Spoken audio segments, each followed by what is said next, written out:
আল্লাহর পয়গম্বর মূসার সাথে আল্লাহর রাসূলের সাক্ষাৎ। কোন সুবহানাল্লাহ।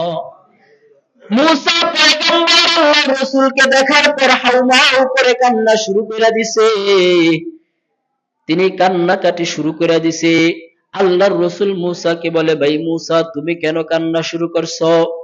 কয়, ভাই মুহাম্মদ, আমি আল্লাহ তাআলাকে তুর পর্বত থেকে যখন তার সাথে আমি কথোপকথন করেছিলাম, আল্লাহ তাআলাকে জিজ্ঞেস করেছিলাম, ওগো আল্লাহ, আমার উম্মত কি পরিমাণ জান্নাতের মধ্যে যাবে আমাকে একটু জানায়া দেন।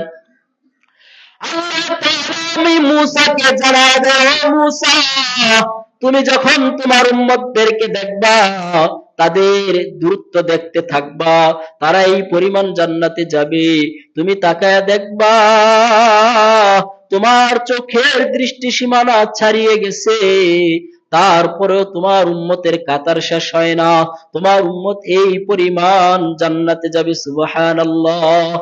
আল্লাহ তাআলার কাছে মূসা পয়গম্বর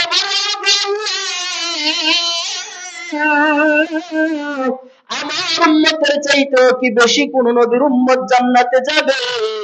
আল্লাহ তাআলা এবার মূসা পয়গম্বরকে বলে, ও মূসা, তোমার উম্মত যেই পরিমাণ জান্নাতে যাবে, অন্য আর কোন নবীর উম্মত এত জান্নাতে যাবে না, কিন্তু একজন নবী, আখিরি নবী, আমার হাবিব, আমার রাসূল, আমার মুহাব্বতের বন্ধু, আমার হাবিব মুহাম্মদুর রাসূলুল্লাহ, সবাই পড়েন না সাল্লাল্লাহু আলাইহি ওয়াসাল্লাম, আমার বন্ধুর উম্মত এত পরিমাণ জান্নাতে যাবে।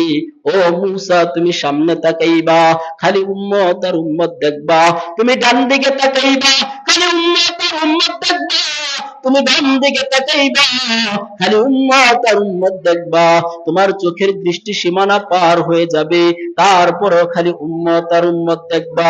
এত পরিমাণ উম্মত আমার বন্ধুর উম্মত জান্নাতে যাবে, এর চাইতে বেশি পরিমাণ উম্মত আর কোন নবীর জান্নাতে যাবে না। জোরে জোরে কোন সুবহানাল্লাহ। ওই চোখের দৃষ্টি সীমানা ছাড়িয়ে যাবে, ডানে তাকাইবা খালি উম্মত, বামে তাকাইবা খালি উম্মত, সামনে তাকাইবা খালি উম্মত আর উম্মত।